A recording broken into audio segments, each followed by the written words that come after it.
kabarnya Ibu? Alhamdulillah sehat berada, Pak. Oke, perkenalkan Bu, saya Yuhardi dari calon guru penggerak angkatan 8 dari UPT Sekolah 11 Bintang. Kedatangan saya di sini Ibu bermaksud untuk melakukan wawancara terkait dengan tugas pada program guru penggerak di modul 3.1 tentang pengambilan keputusan. Apakah Ibu bersedia untuk melakukan wawancara pada hari ini? Ya, insya Allah siap, Pak. Ya, terima kasih. Mungkin beberapa pertanyaan yang akan saya sampaikan, mulai dari yang pertama, selama ini bagaimana Ibu dapat mengidentifikasi kasus-kasus yang ditangani, apakah itu yang dimaksudnya ataukah bukan moral? Oh, ya, baik. Sebagai seorang pemimpin, pastinya menghadapi beberapa ragam kasus, baik itu dilema etika maupun dilema moral. Nah, keduanya itu bisa dihadapi dengan cara mengidentifikasi permasalahan yang terjadi sebelum pengambilan keputusan. Kemudian setelah saya mengidentifikasi kasus tersebut, apakah kasus tersebut masuk bujukan moral atau dilema etika, maka saya akan setelah memahami kasus-kasus tersebut, saya akan berkomunikasi dengan pihak yang terkait dengan permasalahan itu. Oh, iya.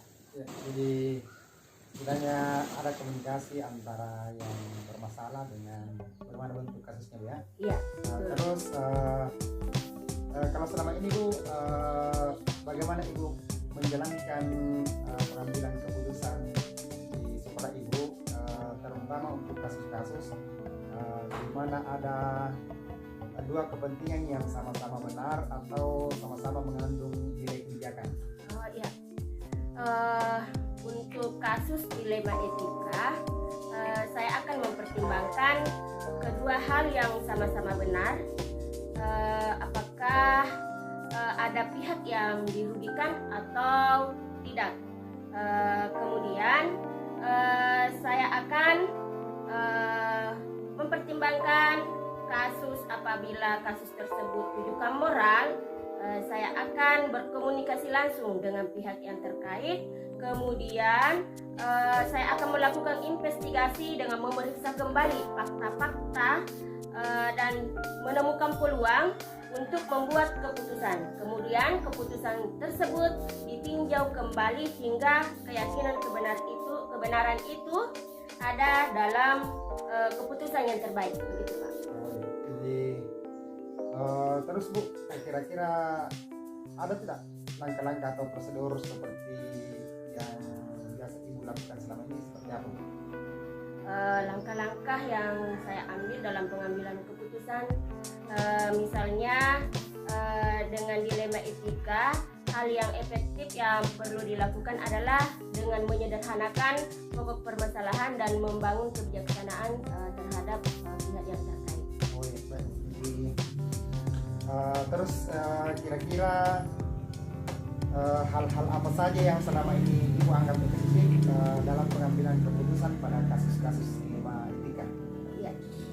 Hal-hal yang saya anggap efektif dalam pengambilan keputusan yaitu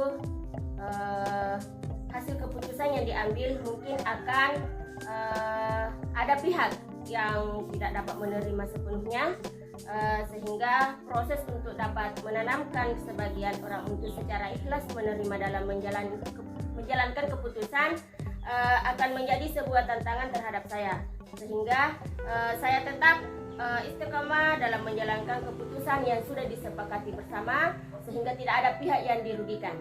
Oh iya, jadi itu tantangannya dilema etika Bu, ya. Iya. Terus hal-hal apa saja yang selama ini menjadi tantangan dalam pengambilan keputusan pada kasus dilema etika? Ya. Tantangannya? Tantangannya pasti memikirkan apakah tidak ada pihak yang dirugikan dalam pengambilan keputusan tersebut, karena biasanya pihak tersebut susah untuk menerima keputusan yang telah diambil. Makanya saya sebagai pemimpin harus bijaksana dalam pengambilan keputusan. Kira-kira Ibu ada tidak memiliki jadwal untuk penyelesaian kasus itu, atau misalnya kasus itu langsung diselesaikan pada saat itu, atau bagaimana? Oh iya, untuk jadwal saya biasanya tidak ada jadwal tertentu, Pak, dalam menyelesaikan sebuah kasus. Prioritas saya itu kasus mana yang perlu diselesaikan secepatnya tergantung dari jenis kasus yang saya hadapi. Ya. Dalam pengambilan keputusan ini, adakah seseorang atau faktor-faktor yang selama ini mempermudah atau membantu Ibu dalam mengambil keputusan? Ya, pastinya harus terjalin komunikasi yang baik dengan semua warga sekolah, pengelolaan emosi yang baik, dan pemahaman tentang teori pengambilan keputusan sebagai seorang pemimpin adalah menjadi faktor yang mempermudah dan membantu saya dalam pengambilan keputusan. Oh ya, jadi melibatkan semua stakeholder, kemudian harus ada juga kreativitas ya, sebagai seorang pemimpin ya Bu. Yang terakhir barangkali Bu ya, dari semua hal apa yang kita perbincangkan ini, apa yang dapat Ibu ambil sebagai sebuah pelajaran dari penyelesaian kasus-kasus ini bagi kita? Ya, pelajaran yang bisa saya ambil dalam pengambilan keputusan yaitu bahwa dalam pengambilan sebuah keputusan maka perlu adanya identifikasi kasus awal terlebih dahulu, kemudian melakukan pengujian baik pengujian benar lawan benar untuk mendapatkan paradigma apa yang akan kita pilih sehingga keputusan bisa diambil sesuai dengan prinsip-prinsip yang tidak merugikan pihak-pihak tertentu. Jadi saya kira Ibu ini sebenarnya sudah lebih mengenal lebih jauh tentang bagaimana teknik penanganan masalah yang berkaitan dengan ilmu etika. Ya. Ya, saya kira menarik sekali sebenarnya perbincangan kita hari ini Bu, tapi mungkin karena kita dibatasi pada waktu ada kepentingan lain lagi, saya tentu mengucapkan banyak terima kasih atas luangan waktunya berbincang-bincang dan memberikan informasi yang sangat saya suka. Sekali lagi saya ucapkan terima kasih. Ya, sama-sama. Ya, selamat bertugas kembali. Assalamualaikum Pak Ali. Waalaikumsalam. Bagaimana kabar Pak Ali? Sehat? Alhamdulillah sehat. Terima kasih banyak Pak Ali karena meluangkan waktu untuk melakukan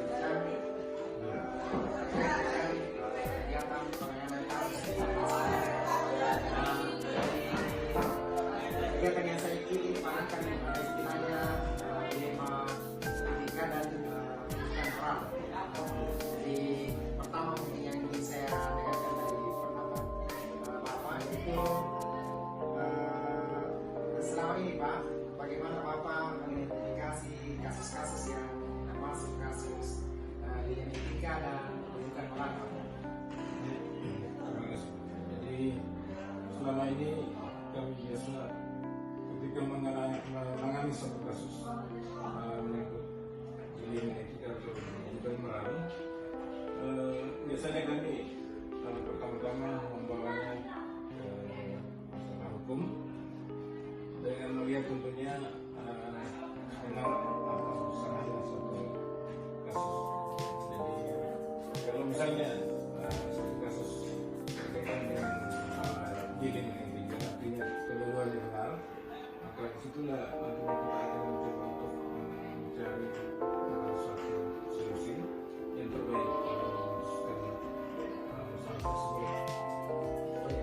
Jadi hukum yang dimasukkan pada aturan ya, di sekolah. Terus Pak, lalu bagaimana Bapak menjalankan pengambilan keputusan itu yang berhubungan dengan ada nilai-nilai etika di dalam, atau kedua unsur itu memiliki nilai-nilai kebajikan? Jadi kami biasa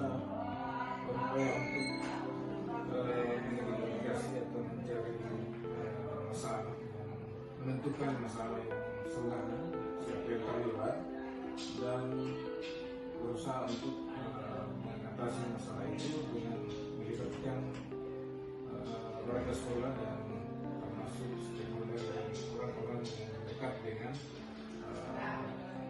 yang bermasalah ini. Terus bagaimana langkah-langkah ya Pak atau prosedurnya seperti apa yang biasa Bapak lakukan di sekolah? Jadi langkah-langkah yang kami lakukan di sekolah tentunya mulai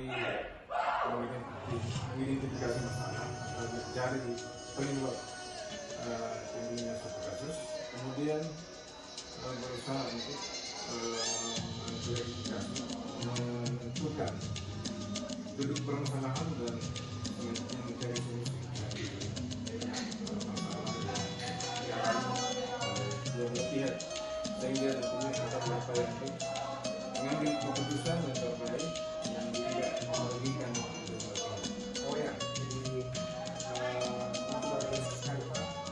Jadi saya saya pikiran sebenarnya kedua belah pihak merasa puas atau nyaman ini hanya adalah keadilan, gitu Pak ya.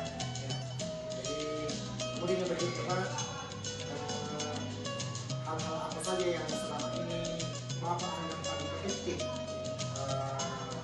dalam pengambilan keputusan pada kasus-kasus yang dimana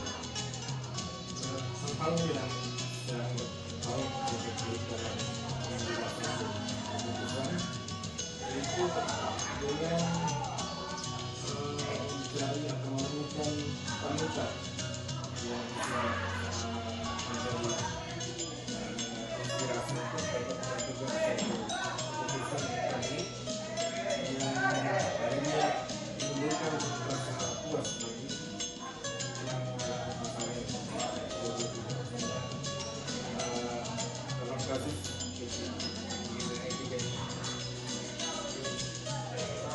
Mungkin yang terakhir Pak, di hal-hal apa yang selama ini merupakan tantangan dari keputusan yang khususnya yang berhubungan dengan kasus-kasus ini?